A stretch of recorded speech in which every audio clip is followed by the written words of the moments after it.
Satnam, it's Mahanraj Kaur. I wanted to check in with you. There is so much juicy energy with this Lionsgate, the end of the eclipse season, and some extraordinary things happening at the Tower of Light. So we've been in this eclipse season since about June of last year. And now we are coming kind of to the end on August 11th when we had this new moon in Leo and a partial solar eclipse. So one of the things I want us all to really be cognizant of and really aware of is what was going on last summer. What decision did you make? What did you let go? What relationship did you start? What was the big thing last summer? And now, as we come to the close of the eclipse season, it's about revisiting, why did you make that decision? Why this relationship? Is this what you thought it was? Not that it's a bad thing, but it's like, is it maybe something else that you hadn't thought of? Like for me, what was happening is I was going to have a relationship with a yoga studio, right?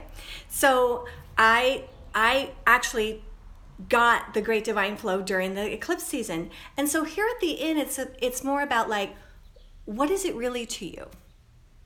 Is it maybe something different than a yoga studio? Maybe it's more of a healing center. Maybe it's more of a temple. So look at your life and think about what has gone on since last summer. What big decision did you make?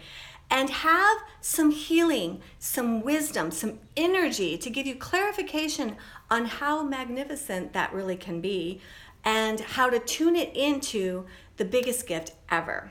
So the eclipse season has been all about Leo and Aquarius. So I want to give you a little tip. If you want to know where this is really affecting you, you want to look at your chart, your astrological chart, and you want to look where Leo is and Aquarius. So for me, Leo is in the second house, right? And so what is opposite of that is Aquarius, and it's in the 8th house. So 8th house is pushing Leo. So our lessons, our healing is coming from whatever's in Aquarius. So for me in Aquarius, it's the 8th house is life and death, rebirth, other people's money, kind of like an inheritance, like from your ancestry, this is what they're giving you. And so, but that's my healing, that's my push. What I'm going to, the second house, which is so what happened, how am I seen in the world? How do I make my small money? How is my personality received? What do I do on a day-to-day basis? Well, my Leo's in the second house, and so my day-to-day basis was a yoga studio. So look at this in your chart and see if you can see what has happened and how you can better connect to this eclipse. And as this eclipse season comes to an end, we are in the Lionsgate. We're in the Lionsgate right now. It's very powerful. So two things. July might have felt really like a puzzle piece, like you just couldn't fit things together. You might have done a lot of shadow work. There might have been a lot of darkness. Now, in August, it's more about harmony, love, communication, saying the things you need to say, and having some ease and grace about it, being able to say it. That is the gift of August. Plus, the Lionsgate itself is giving your DNA, literally your DNA, the codes of awakening. And one of the things, a lot of you know I'm very connected to Mary Magdalene, and I want to talk about the last Tower of Light because she really made a statement with the Lionsgate energy, is that we are here. She was really bringing the practicality of being enlightened and awakened, right? She's like, it's practical. It's not woo-woo. It's not like you're out of your body. You still have to, do the laundry. But when you are in that state of enlightenment, awakened, you're not different than other people, but what are you? You are free from fear. And when you're free from fear, you can make clear decisions. You have more energy. You're able to manifest quicker because you're not being held up in the sludge. You can say no to things that don't work for you without being tied to the ego or the karma that wants to keep you there. Enlightenment is like what everybody needs to do. And so in the Aquarian age, of course, this is not like for a couple people. The idea is that humanity enlightens. especially the average person, the householder. We're the ones holding such huge energy, and it's time for us to really step into it and awaken. So last thing, at the Tower of Light this last Wednesday, I have never felt such a potent energy from Mary Magdalene. Of course, she is the Aquarian goddess because she's so out of the box. She's actually an Aquarian. She was born on January 31st. But beyond that, it was really her bringing in this eclipse energy because it is all about Aquarius Leo. So next Wednesday, I'm going to open up my class a little bit longer, make it more than a Kundalini class, kind of Kundalini / Tower of Light, and let her continue to work on us because it was amazing. It was so potent. You know, not that I want to scare you, but almost everybody was in tears. In fact, while I was doing the healing, I kind of choked up. It was so powerful. And really what it was about, she did a lot of things with working with Sirius, that star. She actually walked us out into space. It was amazing. And then where we got in this temple of healing with our future self, somebody from our past, something we needed to heal was like off the charts. So I think that for myself, you know, I've been doing this work, the Tower of Light, for probably a couple years. And she's been in my life my whole life. But I think that I've always held back. You know, it's so weird. I'm an Aquarius. Why would I worry about being weird? I am weird. You know, but I did. I got kind of weirded out on being weird. And I held back. And finally, I'm really getting out of the way and just letting this Tower of Light energy do what it needs to do. And so my point is, if you've been feeling kind of stuck, make sure you get to this. It's beyond, it's sound healing, it's pranic healing, it's ancestral healing, it's having this amazing vortex of light from the Mary Magdalene, but it's also having this sisterhood of emerald fire there.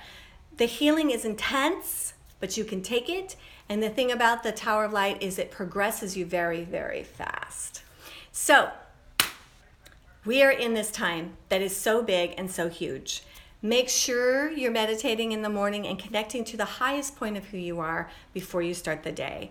I want to give you a little meditation that is really easy to do. You shouldn't do it more than 11 minutes. Do at least 3. And what it is, it's the intuition expansion. It is one of the most potent meditations there is. Okay, so you're going to take your tongue, tip of your tongue, and you're going to curl it back till you're touching that soft spot. Okay? Now you're just going to simply close your eyes, curl the tongue back as far as you can, touching the roof of the mouth, and deep breaths through the nose. Oh, I'm so glad you love meditations with me. Mwah! Thank you for tuning in. So keep the tongue curled back and just go inside. You are stimulating the hypothalamus, which is going to give this amazing triggering to the pineal and the pituitary. Your intuition is going to go off the charts. So keep your tongue back at the roof of your mouth, breathing through your nose, closed eyes. This is so powerful. The nectar of your soul literally forms inside of your mouth and starts to secrete throughout your entire being. Stay with it. Tongue is curled back. Breathe. Inhale. So you get the idea. We did not do it long enough. I just want to show you how to do it. So do this till like August 12th. While we're in this time of awakening, it's going to give you that extra edge of really stimulating the intuition. The intuition is huge. The intuition is what helps us make the best decisions. It's what guides us towards true love and the best business decisions. It's what makes us beautiful. I love you so much. I hope to see you at the Great Divine Flow. So this weekend, we are doing the Long Ekankar. It's a free meditation. We're going to chant Long Ekankar. Ek Onkar Sat Nam Sri Waheguru. No, I did not say at least 11 minutes. I'm talking to someone who's messaging. I said at least 3 minutes, no longer than 11.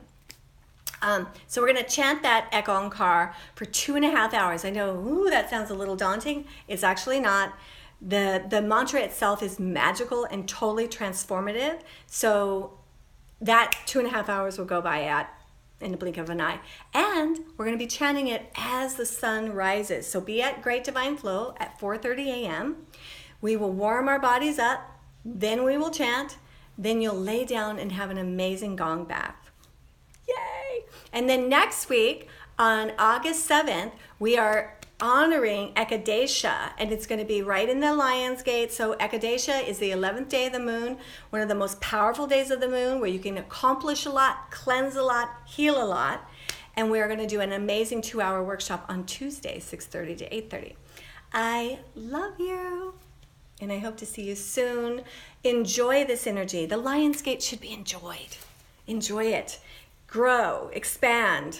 Be who you are. Feel that Leo energy, the Christ consciousness dawning in your life, and make the most of it.